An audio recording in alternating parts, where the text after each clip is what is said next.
appetite, but how appropriate that people should be insatiable for your work in a show that's called Insatiable. It's your New York debut. You've had a solo exhibition in Baltimore already, but this, is that not correct? I think DC. You think DC? My bad. That's okay. Lesson to our critic. Do some research, don't just ask. No worries, I lived there for 4 years. Yeah, yeah. Well, New York is the centre of the universe, so this is the data that counts. Exactly.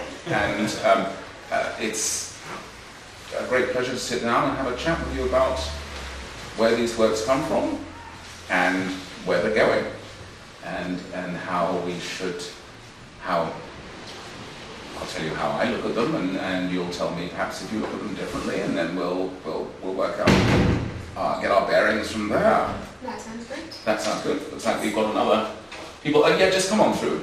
It's good. Yes, don't worry. You might be immortalized, but you're probably immortal already. But welcome.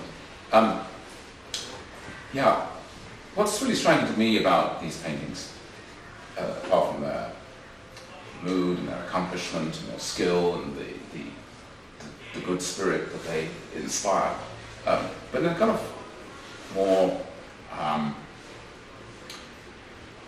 formal sense, one thing that really strikes me as very interesting is that they are incredibly full, and Insatiable is the right title.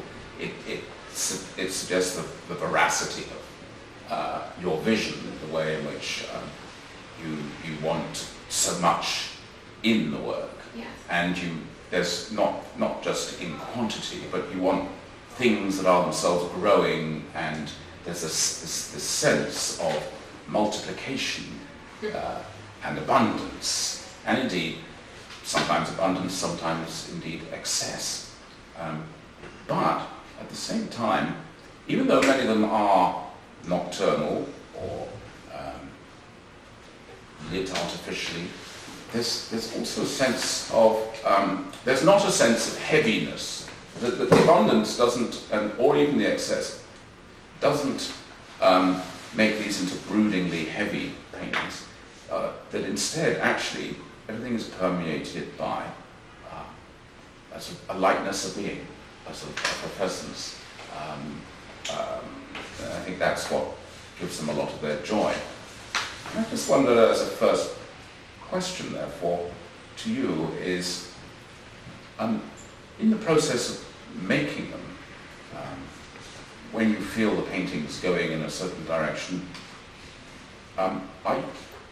is your primary interest in filling or in lightness? Do you think that there's any kind of, do you sometimes have a sense of, oh, this whole thing needs to be lighter? Do you have a sense of this, oh, this needs to be fuller? Which is the... I don't know if I know when I'm doing it. They kind of just grow. Yeah. As I go along. There are certain pieces like Engage, which is in the back over the desk, which was the first that kind of spawned all of this work in this gallery.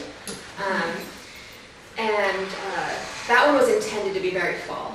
And that one I don't feel as light as the other ones. I actually wanted it to be somewhat claustrophobic, and a very jam-packed composition to kind of make it hard to breathe.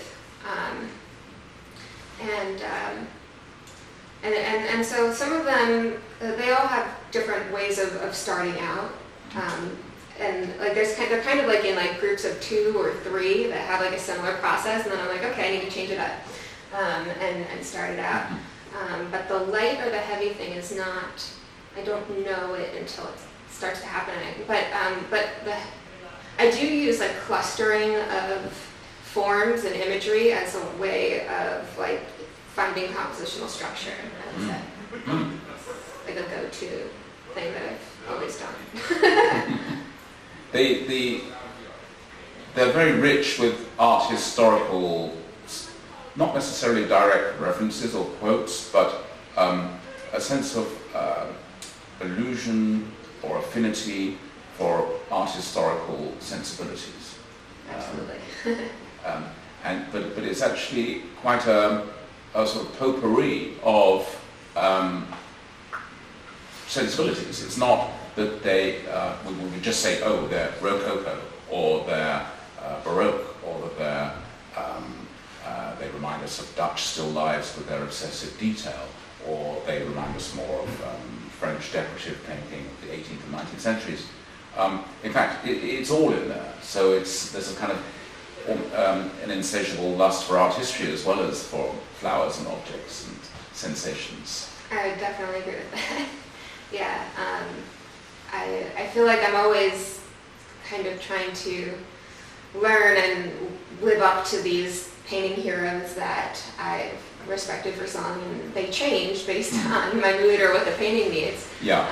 And so I feel like I'm like the insatiable and the appetite. I'm literally digesting them by trying some of their moves out and sometimes failing, and then it becomes my own thing and not theirs. So that's kind of cool how that happens.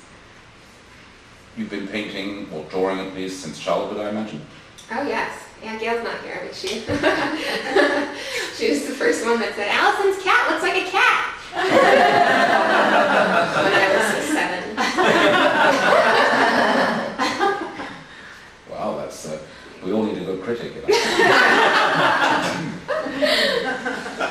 And did you? My vanity wants me to ask you to tell the story that you told me in email. I wrote a little paragraph to announce this show when it was opening at artcritical.com, the magazine I publish. Oh, really awesome. And I was sort of, I would like to find the right references just to give somebody who hasn't seen them but knows a little of art history perhaps, or at least for me to show off that I know a little art history, to give it some bearings. And I thought, well, on the one hand, they're very kind of fleshy paintings. They're full of the gusto of painters like Rembrandt and Rubens and great Baroque painters and Impressionism, etc., where the materiality of the paint carries across the sense of fullness and fullness of life. But at the same time, the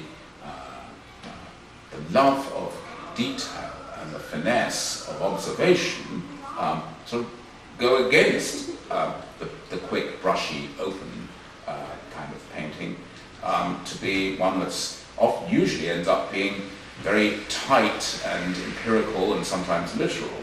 And so just as a little writerly flourish to give a sense of those two extremes, I said something about the kind of fleshiness of Rubens or Renoir, I can't remember what I said, but meeting, I thought, well, who does it meet? I didn't think I say Deheen or some 17th century Dutch painter I'm not all that fond of. And I suddenly remembered the wonderful painter of flowers. I once had to review a book years ago, otherwise I'd never have heard of him myself, but a chap called Redoute, who's really, botanists love him because he gets every petal right.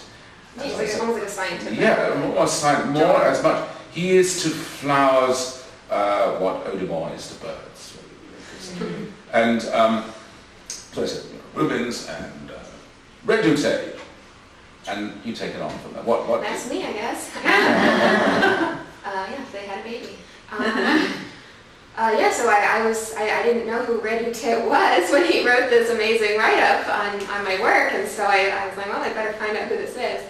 And when I saw Google Images, I saw that was there were at least 2 paintings by Redoute that were in my house growing up, and I didn't know who the artist was. And when I was 9, I started copying those drawings of a rose with pen and doing it as meticulously as possible. And then I went on to teach everybody at recess how to draw this rose. But I just found it funny that that was the first real flower I ever drew, and that was the one that the artist that he quoted. So I was kind of moved by that and amazed. Me too.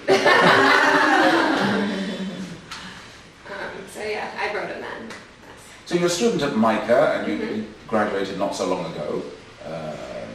Yeah, 2012. Yeah, that's not so long ago in my scale of things.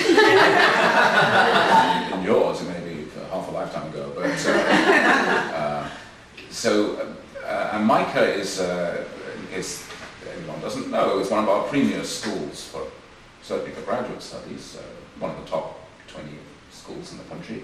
But for people who really love painting, it's one of those smaller top, or even more elite in a way, because they respect and take painting very seriously, where some schools might more tolerate painting. MICA is a place that's more likely to encourage a painter. Yes, I never had to defend myself for painting. Yes. Why maybe this should better be This a would be better as a performance. video. Yes. Yes. So I think it's kind of accepted when it's painting. You should really be sending text messages to underprivileged people in Baltimore. This would be more advanced than this. Yes, but nonetheless, your sensibility is such. You come in, whoever that Yes, is. welcome. Welcome. The sensibility is such that it's not entirely. Well, it's interesting actually. I'm about to say it's not entire. It maybe goes against the grain of your generation or of the contemporary painting, but in fact, I can see some real affinities with some people of roughly your age whose painting I also admire. Just off the top of my head, Doron Langberg, who had a show closed just quite recently. He's a product of PAFA and Penn and Yale. And his work, like yours, is very Bonnard and Vuillard-esque. Exactly, yes. And so it seems to me that actually symbolism in general, but the nabby and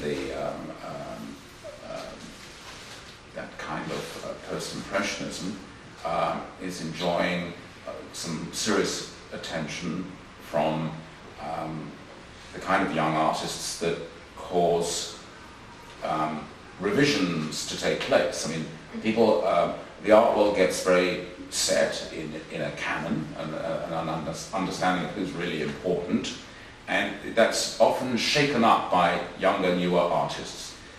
And so I think that perhaps you're part of a generational rethink of the relative importance of Vuillard and Bonnard to other painters of the late 19th and 20th centuries. I don't know, how would you characterize your feelings about Bonnard and Vuillard? I bow to him. So I would say the more recent works, which, some areas, like I said, the painting above the desk is the earliest one. And I guess I can kind of explain a little bit about some of the processes, which will lead back to Bonnard. So that painting, as well as this painting, those two were close together. They started out with these kind of pixelized images. I had been helping a friend find wedding centerpieces a few years ago for her wedding, and I was Google imaging, and I found this really pixely blurry image of a wedding centerpiece of this scene, and I used that to kind of find placement for all the colors. And so that I took a blurry image, and then I plugged in all new, really concrete imagery into where those color pixels were, which is how that painting started, and how this painting started. So it actually kind of looks like this. When I start, it's all very watery, with a lot of Gamsol in the first layer, and then it's just splotches of color. And then I will then research flowers and imagery to plug into those color splotches. Come on in. Hey, Joyce.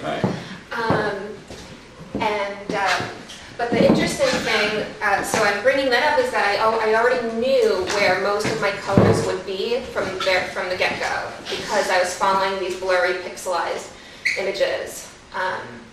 And then, because those were kind of very, they were so meticulous, and I was staring at the same thing for so long, I had to take breaks, and started with these more experimental, shorter pieces that I gave myself like a few day time limit on. And I started experimenting with more optical mixing and Bonardian moves, and it was so liberating to kind of create these optical mixes. For those of you who aren't sure what that is, just like colors that are lined up or next to each other and give the illusion that it's another color from a distance. So if you've got blue and yellow, from a distance they will look green when they're kind of combined. Or then sometimes I just let them overlap naturally. But finding all these little intersections of where colors can mix was like this revelation midway. So like some of these pieces have that, some of them don't. And then I would say some of the more recent pieces, so these were all very spontaneous and automatic paintings. The whole idea was to have no plan, no expectations of what they could be, because I had the expectation that these paintings had to be grand. That was like the whole idea, was that I wanted it to like literally take somebody's breath away with them. And so I needed something different from that. And then when I started to, where was I going with that? But when I started to just play with all these different kind of color options. Oh, and then after I finished this series, the more recent works were like this one, and some of the pieces in that room. I was trying to take what I learned from these, do it on a larger scale, and if I didn't know what I really wanted to paint or how I wanted to get started, I would literally just stare at a Bonnard painting and then turn it away. And then from memory, just start throwing a few colors that I remembered down, not knowing what those brushstrokes would be or mean, and that would get me started. So I'm really happy you mentioned Bonnard, because he has a lot to do with it. I give him a lot of credit. So, we'll come back to Bonnard because of his what I would call his ethics of happiness in painting, which is something that I'd really like to talk to you about as well. What is striking about that methodology, on the one hand I'm hearing you're helping a friend, you're finding pixelated images on the internet, and so source random popular culture, etc. On the other hand, the working strategy of making these random marks and allowing those to suggest a composition and to build from those, and presumably use those as the places of clustering objects and to give a sense of structure to the painting, suggests essentially an abstract way of working. So we have a kind of pop cultural reference thing going on, and also an abstract strategy of deploying those sources and your own painterly ideas and color sensibility in an improvised way and a sort of self-generating way. A random starting spot and then building up from there. Do you see yourself as it's perhaps an anachronistic distinction anyway, but if somebody of a certain age, a critic of a certain age, were to insist on asking such a retarded question of you, would you think of yourself as an abstract painter? Yes, I would say that all figurative painters have to be abstract painters in order to be successful, and you have to think formally about what you're making. I think grad school did that for me a lot. I think Joan was like, "Do you think abstract? Do you ever do that?" I was like, Joan Maltzman, my director at MICA, and I was like, to an extent, and then I think being around so many abstract artists in grad school made me much more interested in exploring the formal elements, and then it ended up, I allow them to dictate pretty much everything. So I just find it, I don't know, some people find the white canvas to be so daunting, whereas I find it to be the most hopeful thing ever. First of all, I haven't screwed it up yet, but I like the freedom to allow the painting to tell me what to do. And that's like a battle that I have, and I talk about this with my students sometimes, because you might have an idea of what you want to paint, and then your hand might not agree. And so the colors and everything is taking you in another direction. It could still be a topic that interests you, but it might not be the one that you set out to be. And that freedom in painting, whereas, you know, being an illustrator, you don't really have that freedom, but in painting, I think you can. And I appreciate that. In some of the recent works, like TBD, which is on the other side of the wall, and it's on the cover of the book. Does anybody have a book I could grab real quick? Just to talk? Yeah, thanks.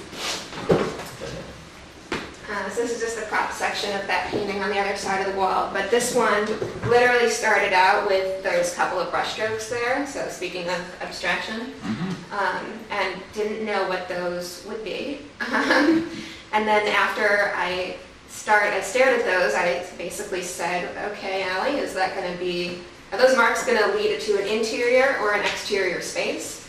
And then when I decided on interior, then my brain went, well, I guess I kind of really want to preserve those marks and not really disguise them into the interior space. So if I'm going to have random marks in the middle of a space, they might as well remain and represent actual brushstrokes. That's kind of, and if it's brushstrokes, then this must be my studio. So I turned it into a studio. And that's my idealized studio. So if anybody can find me a place that's affordable with 30-foot green walls and lots of beautiful molding, please let me know. But yeah, that's how that kind of happened, and I'm kind of interested in showing that, preserving some of that process in future works. Nice. Yeah. So, I mean, Bonnard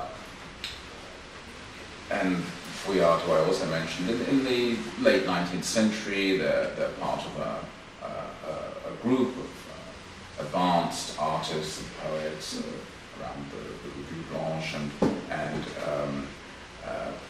they evolve a kind of what they call décoration, which would sound like a bad word to modernists in a way, but it's the notion of big mural-scale works that are not filled with some big, strong message necessarily, but simply serve to project a sense of well-being and fullness of life and pleasure, and to basically bring almost in an abstract way those, like a musical way, those qualities into the room that they fill.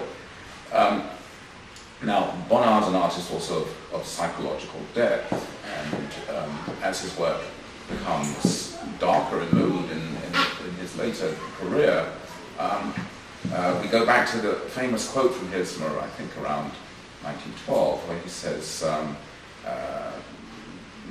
just because I sing doesn't mean I'm happy. And so I'm noticing a real range of color mood within the paintings, and you already mentioned how, in fact, your ambition had been to generate a sense of claustrophobia in one of the paintings. I'm wondering if we're possibly deceived by the joy of the work to view it in a singular emotional register, and whether do you feel that you're somebody who can express a whole range of mood and emotion in painting, and do you feel that that's the first question. The second follow-up question will be, do you feel that you set out with an intention to embody a certain mood, or is it the painting process that generates what the mood of the painting ends up being? Good question. Two questions. So first of all, is it your ambition to have that range of emotion? Yes, I think they all are within a kind of a limited range of emotion. You're definitely right on with the idea of this fullness, of showing this a kind of idealized, hopeful world, these realms that are like they call them full, in all aspects of the word. And then there, so I would say that all of the paintings are psychological. They deal with the human condition and the relationship between happiness and one's expectations. And I've always been curious on how the Hillary is supposed to manage your expectations so that you don't become disappointed, or so you don't walk around pessimistically all the time. So how do you just set them just right? And then I think the works also pose the question, what if you just allow yourself to revel and indulge in these wonderfully hopeful scenarios?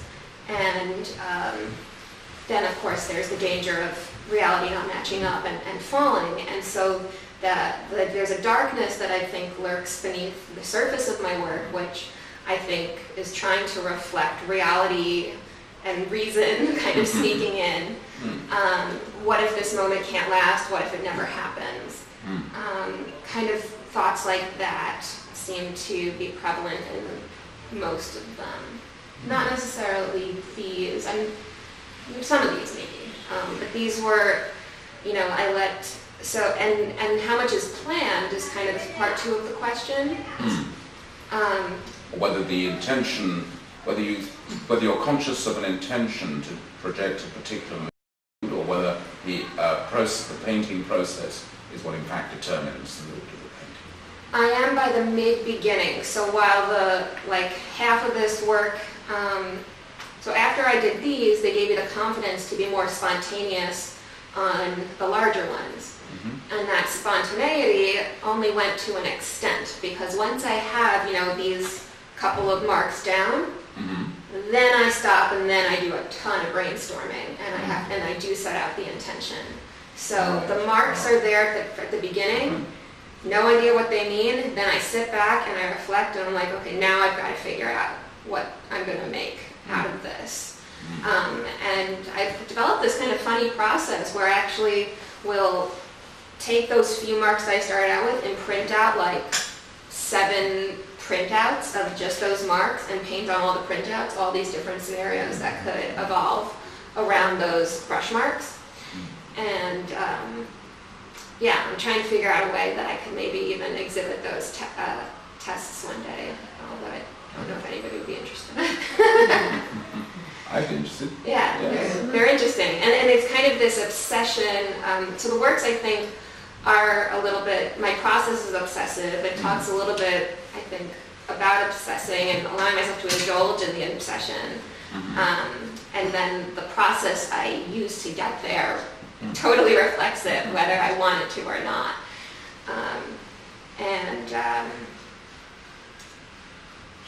I'm always just kind of trying to, so the works are trying to reach this very grand idea of this epic, idealized world, yet I don't always know what that is, and that parallels the idea of we can have really grand expectations in life, but we might not even be able to see what it is. We just have to know it has to be spectacular, and you just can't even see it, so they're blurry. So they're blurry in life, and then they're also blurry in my paintings, because I can't actually decide what the heck is it that you want.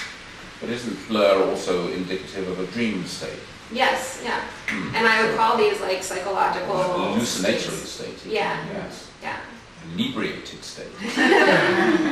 Once we're dealing with satiability.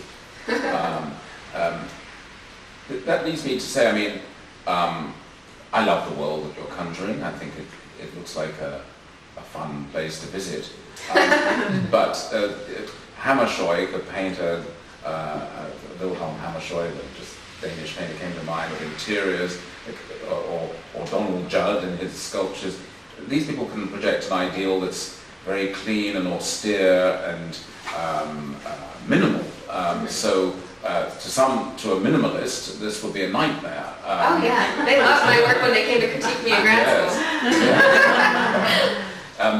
It's telling that in the work behind us, for instance, we have these very pretty young women in their sort of svelte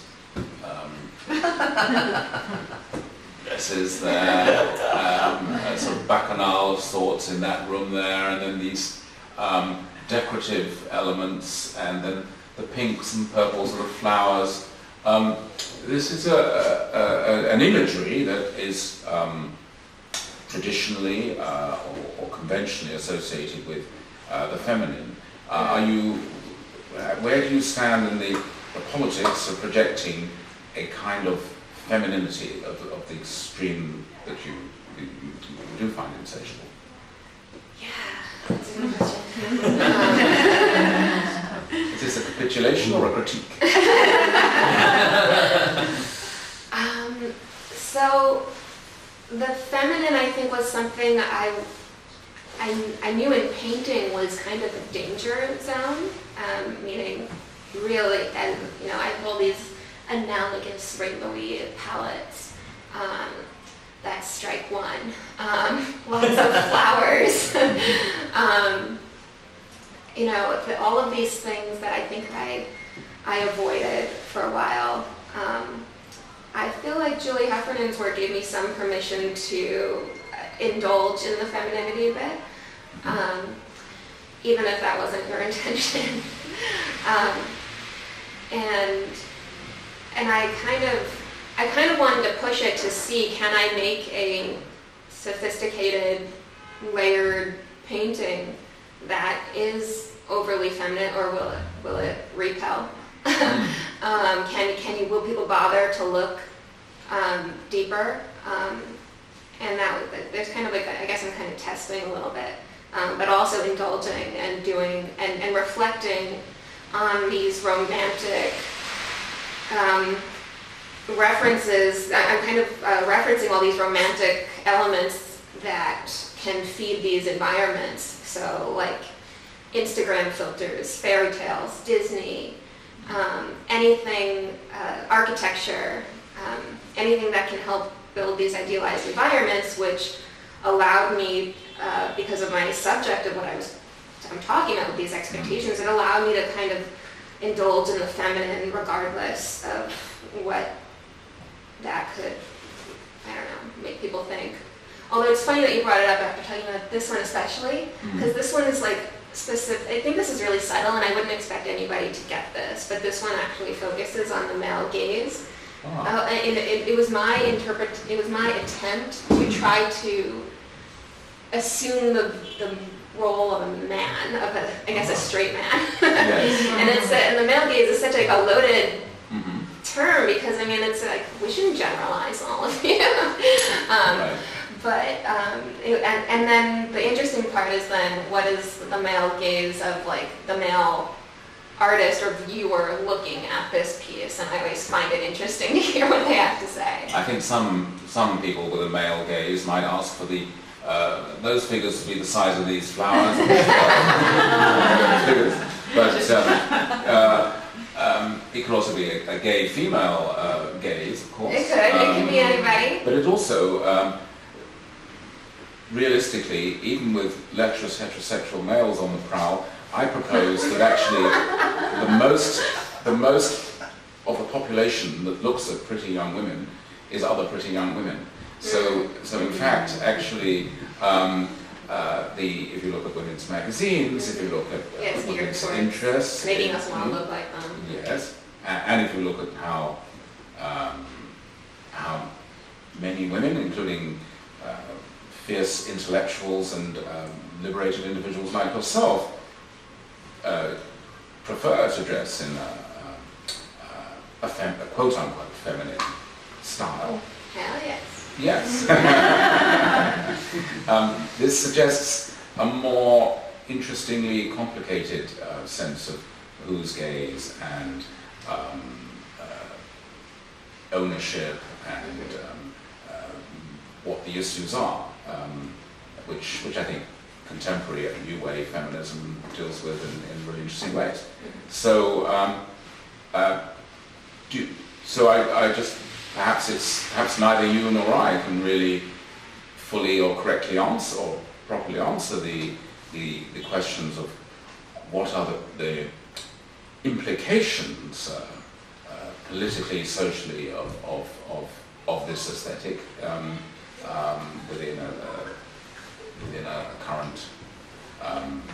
within current debates. But do you get any flack? Did you get flack and critiques from people calling this work feminine in a pejorative manner? The work was a little bit different in graduate school. I'd be curious to hear what they have to say now. Hopefully it's improved. feedback from studio visits and from peers? Yeah, it's, I think somebody was like, I'm hearing Madonna, I'm hearing was it Cindy? No, it's Madonna. I'm hearing girls just want to have fun or something when they saw my painting. I was like, well, that's, it's Cindy Lauper. One of them. Of course. And so like, certainly material go. Yes. And so like, there's an aspect of me that love that, and I'm okay with that. But I hope that there are people that just stop and won't bother to look for other elements of, there's like a whole psychological thing here, or what can I relate to, or what's my role? There's all these kind of voyeuristic perspectives in here. Who would I be if I'm assuming this role from this view, and how does that? And so I just hope that people can give it that chance. And I think a lot of people do, but to stereotype it would be some older minimalist painters who would not give it the chance. Yes, I don't imagine an elderly male minimalist artist is going to be your most natural ally. But I nonetheless wonder how these, especially these smaller panels, they almost have some of the. They could almost, if an absurdly big-breasted female wandered into one of them, it could feel like an Lisa Yuskavich almost. Isn't there something of Lisa Yuskavich sensibility in some of these paintings? I think her. We think of her in relation to the body and its distortions, but actually there's a lot more things going on in a Lisa Yuskavich painting. Right. And they are essentially abstract paintings in a bizarre way, as we've established that yours are at a certain level. So I wonder if I wonder what you think of that proposal. Well, I love Lisa's work. I don't think about her too much, or maybe on a subconscious level. I think that one of the things I am trying to do with the work being insatiable is make the paint as sexual and seductive as possible, and I think that we align on that level. I also am a fan of her use of radiant green, by Gamblin. So I think that comes into play a little bit. But also Gerhard Richter sometimes comes into mind with it. I suppose he, in a way, has an international copyright on blur, but he doesn't necessarily deserve it. But nonetheless, the blurriness, it's hard to make a serious avant-garde painter and use blur and exactly. not expect at least some. Right. Well, I'm glad you brought up the blur, because that was the first one of this series. They're not in order, but this one is the first one. And that happened because I got mad and just smushed the painting and blurred it out. And then the next day I went back into it and did another once it was dry, added a few more things, and then a friend came over and was like, "You're done." And I was like, "Really?" And that's the story of my life. Everybody's like, "You're done before I'm done." And I usually like, no, I'm gonna push it until I want it. It feels right for me, until I'm satisfied. But that one, I was like, I can be satisfied with that. And so then a lot of these other paintings started out with taking a bunch of different brushstrokes and then smearing it all, or trying to get something kind of perfect in one shot and not achieving it, and then blurring it, and the next day extracting a space from that chaos of brushstrokes. And then after, I'd say once I got to like, I don't know, this one and this one, I stopped blurring as much. It was more direct painting. And then that direct painting allowed me to do areas, like this and this.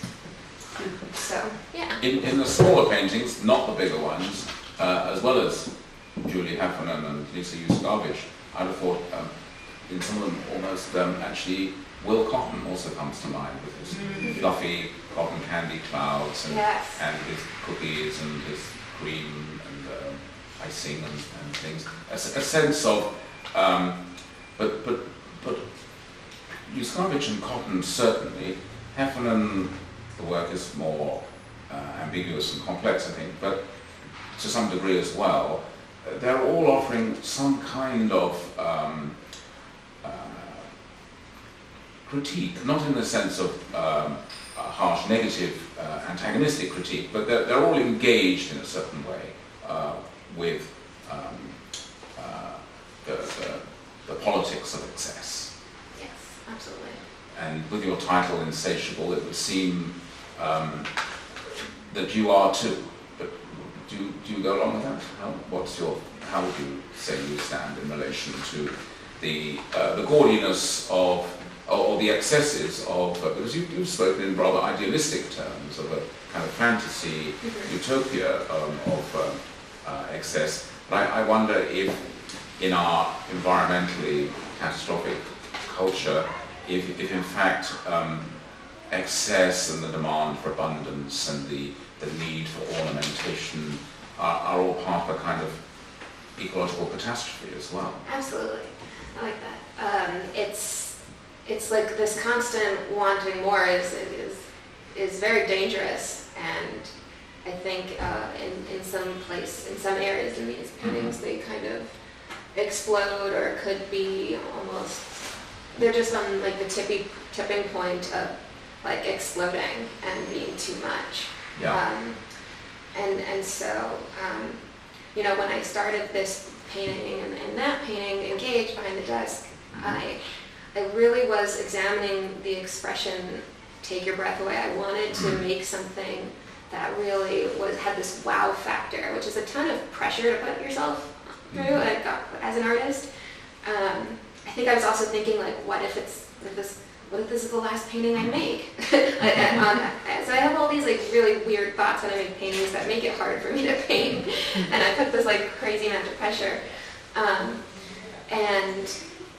But then with that expression, it's I want to take someone's breath away with this painting. Kept lingering, and if you literally do that, then they can't breathe. So there's this play on that phrase, and I get certain phrases stuck in my head on certain pieces, and so I guess there's like this point where like I want you to be sucked in by the abundance and the excess, but then like need a break, like you need to look away for a second, get some air. So yeah, it's hard to articulate. And the taking your, I would like to bring in the audience, yes. I was just, the last question there, or observation, the taking the breath away, that's partly through just the exhilarating abundance of sensations that you provide, but it's also presumably, you want the viewer to be wowed by your dexterity. Is that right? At that point, yeah. Yes. And so the grand expectations that these romantic expectations that I'm talking about are also mimicked by the process, this high stakes process that I employ in my practice, which is a little nuts, which is why I take breaks and do these. And now it's like all kind of gelling into something that has a little bit of both. Marvelous. Well, thank you, audience. It's a good time to bring in some more comments and questions. So yeah. Yeah. Can you talk about scale? I mean, it strikes me that there's something about smallness of the figures and the smallness of the details that are human or human objects, and that seems significant somehow to the read of the work as well. That I'm wondering about that kind of surprise, but also, when you talk about the world and then we start to extrapolate meaning, it seems like there's a key piece in scale somehow. Yeah, that's a good question. I really love my small brushes, so that's number one. And this mark makes me happy, and it's actually very hard. Like, this is my largest piece, and it's like after this size, it gets a little... Just tell us the title so that the recording picks it up. That's a good idea. This is called Intimacies, and so my scales don't really shift. If you could probably notice, they get slightly bigger in certain areas, but I don't enjoy making really large marks. And maybe I will one day, we'll see. But I find it interesting that I don't really scale up very easily. But no matter how large the panel is, the world, I think, always seems kind of big, at least when you see the scale of the figure juxtaposed with the size of the space. These don't have figures in them, but all the other ones, the worlds are really big, and I kind of want the figure to be a surprise and for that person to feel very small in that really large world. And then I try to build the figures into the environments, like literally they are a part of the environment. I think I mentioned this before, the space dictates what the figure will be doing in that particular space. So whatever the mood is of the space, will define what the psychology of the character and narrative of what they're doing is. But I definitely like them to feel embedded, and that's where We Are and Bonnard come in, I would say. Fantastic. Yes. Okay, since I don't know you at all, and I was like, oh my God, I love this stuff so much. I always get this feeling like something's coming into view, you know? And I'm so fascinated by you saying you want the person, what did you say about not breathing? Yeah, taking somebody's breath away. Someone's breath away. So like that blue one with the little orange dots, to me, there's such a watery quality, and you, to me, look like a mermaid. So the whole like take your breath away, to me it's like you're going into like a completely other world. And does water come, because it's not really pictures of water anymore, but I get that feel. Well, it's funny you said that. First of all, I love being called a mermaid. I was babysitting the other night and I told the kid I was a mermaid and I scared him. But I did it in graduate school. I was working on this like underwater series, and I think that water it's another world, and it's like there's something about at least like being in water that kind of feels like this jello to me. It's like this heavy floating sensation that's really hard to describe, which is why I paint. So I would say there's all these there are these kind of weightless sensations that I try to get in some of these paintings, and so when I'm painting water, I guess I try to get that sensation in there. Yes.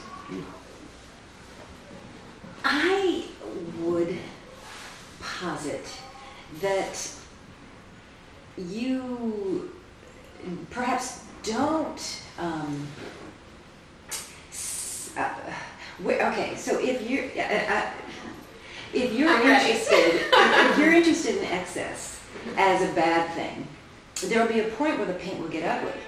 To make that clear. Amen. But I don't see the ugly paint. So I'm wondering if you have another thing that you want to say about excess rather than it being bad. Well, I also think it can be good.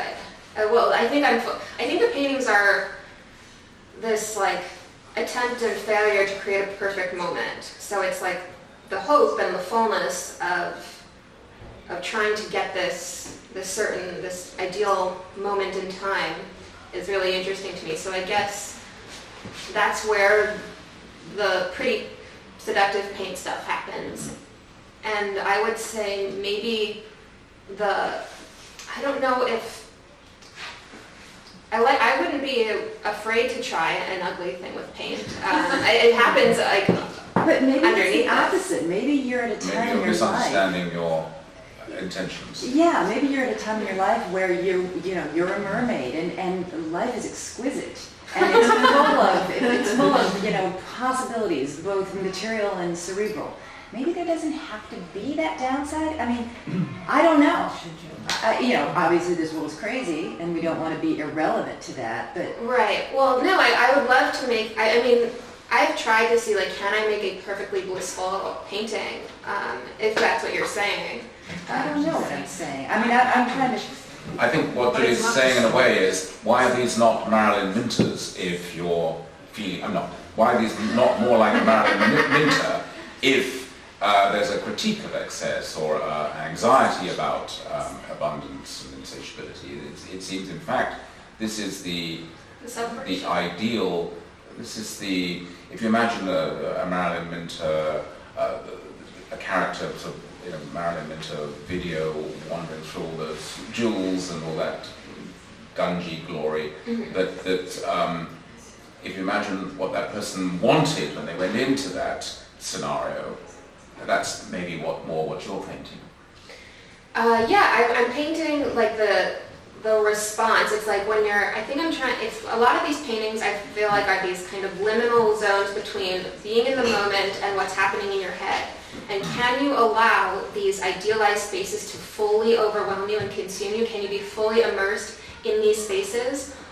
Or does the little voice or the internal monologue start kicking in and lurking, like trying to say, but maybe this can't happen, or I don't fit in here, or something like that.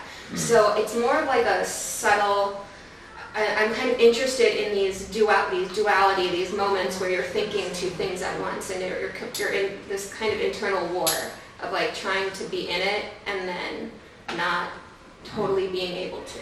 Can you point out an area where that's happening? Let's see.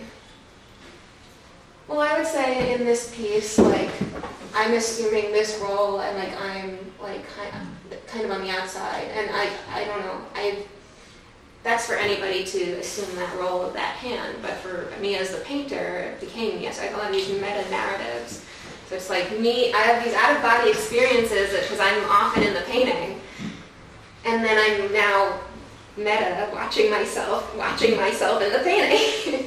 This is a glass, and there's a hand. And there's a hand there. Clearly a female hand, and therefore by implication that hand and arm continue there. And in fact, for all the talk of the male gaze, this is very much your gaze. Right, so I don't think I really got the male gaze in there, but it was on my mind. Or just the female gaze, maybe it's exactly what it is. It's the female gaze imagining to be the male gaze, yeah. Aren't those, isn't that citrus like moldy and drying out?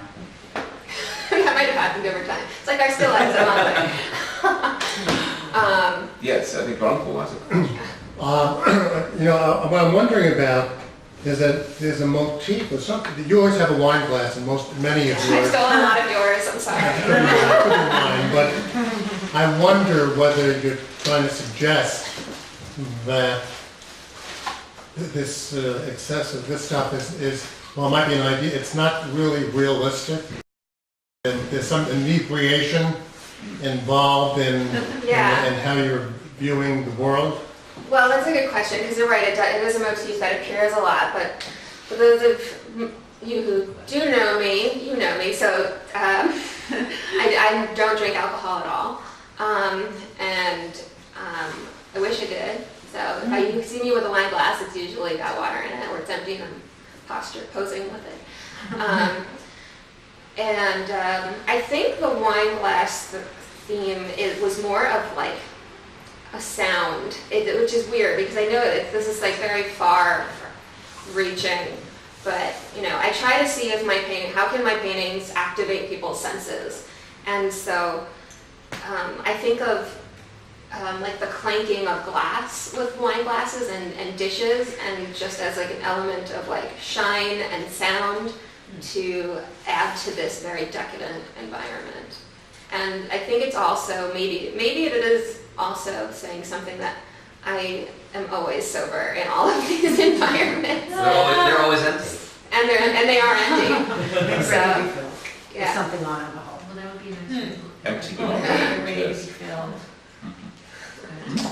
Is there any particular choice that you make about the flowers that you include? It all feels very tropical and lush, and does that come from your personal background, or do the particular flowers have meaning, like in the Dutch still lifes they have particular meaning? I would say they don't have a particular meaning. They're just things that I will stumble on either in real life or on Google that are in like the right angle and direction that I need them to be. But I do feel like I get to take on a ton of different roles in my paintings. Like I get to be a floral designer, I get to be an interior designer. I was a landscape architect where I was combining with French Riviera apparently and like South Beach, Florida all in one landscape. So they're kind of these pastiche places of just everything like that's that I'm just so enticed by and molding it all into one thing. And so it's rare when one thing is like very symbolic, like the oranges are intended to be like really juicy and seductive, and then you zoom in on that and then you see that there's a couple making love in the vase, in case you haven't noticed. And but often I'd say everything, all the imagery and forms depend on each other to give meaning. And then occasionally there's something that's specifically symbolic. I have one last question then, unless somebody else is bursting to, and that is, you've mentioned how Google is a useful source of images for you. Would you say that when you work from photographic sources, that they're an expedient for you, because I know you borrowed some of the wine glasses from your family, are the photographic sources an expedient, a stand-in for things that you have seen in the world and that you need that reference to help you record it? Or is there some relationship between your painting and the mediated culture that produces the images that you draw upon? Well, it does make things faster and easier to use the photo reference. So if it's there, I use it. The good thing that comes from it is that, especially if there are like glitches or like pixel things that happen, I use those to my advantage, and they give me, so as I like to say, like the crappier the reference, the more inventive I have to be with the paint. Right. So when you're, when your reference is so amazing, you want to do it justice, and then you're more inclined to copy it exactly as is, or at least in my experience. So I like to find kind of mediocre references from photos, and then work from life when it's convenient or easy enough. Although I plan to work from life more this summer. Okay, fantastic. Wow, thank you so much for